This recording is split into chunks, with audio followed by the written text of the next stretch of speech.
Darwin টেস্টের ১১ সেশনের সবগুলোতে দাপট দেখিয়ে ৪ দিনে অস্ট্রেলিয়াকে হারিয়ে বিস্ময় উপহার দেয় টাইগাররা। ক্রিকেট বিশ্বের চোখ এখন ম্যাকাইতে, যেখানে ২২ আগস্ট শুরু হবে সিরিজ নির্ধারণী টেস্ট। এরই মধ্যে প্রথম দিনের সব টিকিট শেষ, দ্বিতীয় দিনেরটাও শেষের পথে। টাইগারদের কাছে টেস্ট হার অস্ট্রেলিয়ার ক্রিকেটকে কঠিনভাবে নাড়া দিয়েছে। সমালোচনার ঝড় বইছে অস্ট্রেলিয়ান মিডিয়ায়। তারা এই হারকে বলছে ডারউইন ডিজাস্টার। স্মিথ, কামিন্সরা নিজেরাই বলছেন বাংলাদেশ স্রেফ উড়িয়ে দিয়েছে তাদের। এই বিপর্যয়ে স্কোয়াডে বদল এনেছে স্বাগতিকরা। ওপেনার জ্যাক ওয়েদারাল্ডের জায়গায় ডাক পেয়েছেন ম্যাট র্যানশো।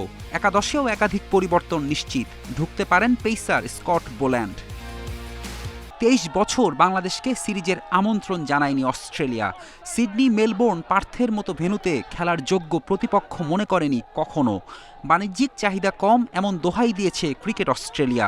ভবিষ্যতে আর সেই পথে হাঁটার সুযোগ নেই। ডারউইন টেস্ট চতুর্থ দিনে যাবে না ধরে নিয়ে ভিআইপি লাউঞ্জের টিকিট বিক্রি করা হয়নি। শেষ পর্যন্ত টেস্ট চতুর্থ দিনে গেলেও অস্ট্রেলিয়ার অবস্থা শোচনীয় থাকায় নতুন করে আর টিকিটই বিক্রি হয়নি। দৃশ্যপট ওলটপালট করে দিয়েছে ডারউইন টেস্টের ফলাফল।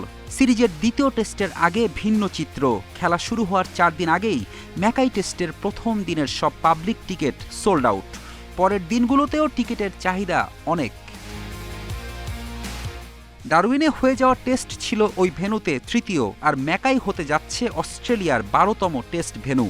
বাংলাদেশ বলেই এমন আনকরা ভেন্যুতে খেলানো, তবে সেটা শাপে বর বাংলাদেশের জন্যই।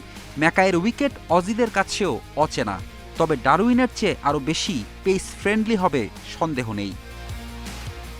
টাইগারদের শ্রেষ্ঠত্ব বিশ্বব্যাপী গ্রেট ক্রিকেটাররা যেমন মানছেন, তেমনি খোদ অস্ট্রেলিয়াও মানতে বাধ্য হচ্ছে। ডারউইন টেস্টে টাইগারদের জয় দুই দলের দ্বৈরথকে ভিন্ন মাত্রা দিয়েছে।